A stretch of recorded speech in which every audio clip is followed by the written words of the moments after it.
Two Canadian researchers say a strain of cannabis could treat and even prevent COVID-19. When the pandemic hit, Dr. Igor and Olga Kovalchuk put their efforts into looking at how cannabis could be used to fight COVID-19. They join us this morning from Lethbridge, Alberta. Good to chat with both of you this morning. Good morning. Good morning. So, Igor, your lab was already testing cannabis, I understand, strains to combat cancer and inflammation. Where are you at in your research with COVID-19?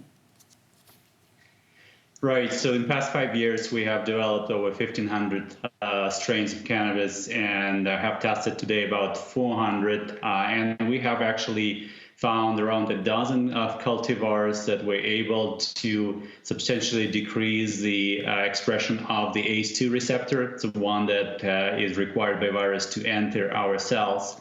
And out of those, about 2-3 strains can do it by 75% or more. And Olga, so what would be the next steps here? And what made you think that you should make that shift and start to think about COVID-19? Well, I think we all started thinking about COVID-19 when it hit and really disrupted our routines. So a lot of scientists like ourselves decided to take a look whether or not something that we already have, as Igor said, we were already testing cannabis for its biological effects, may be helpful.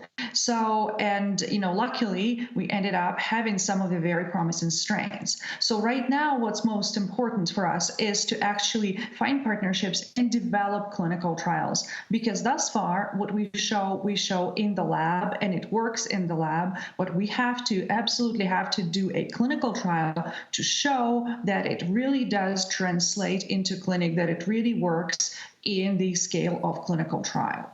Igor, you say the strains you're testing are CBD predominant. Why does that make a difference in getting a clinical trial up and running faster? Right. So there are many strains that can be active, but the main reason is that if you have a psychoactive ingredients like THC in cannabis, then the dose that you can give is limited. So it's limited typically by about 25 milligrams of THC a day. And as I mentioned, our strains are predominantly CBD, so they have about 20-to-1 ratio to THC. So that allows us to give up to 500 milligrams of CBD a day and still be within 25 milligrams of THC, so that the patients are not or do not feel impaired. And it's critically important for a patient and for a doctor as well. Olga, what could be any side effects, if any? Well, cannabis is on its own has actually very good safety profile. It has been studied, its components have been studied very well separately, and so and because again the strains that we are talking about are CBD dominant, they have really high levels of CBD and very low levels of psychoactive compound. We do not predict there's going to be any major impairment. There, of course, could be some things like more of a positive ones, let's say anti-anxiety benefits and some betterment of sleep, but those would be not really side effects. Those actually would be quite beneficial effects that people can sleep, and there may be a little bit of improvement of appetite as well. So some quality of life aspects may also be improved. It's absolutely fascinating. We'll be watching very closely your work, Dr. Igor and Olga Kovalchuk. Thanks for joining us this morning. Thanks for having us. Thank you for your interest.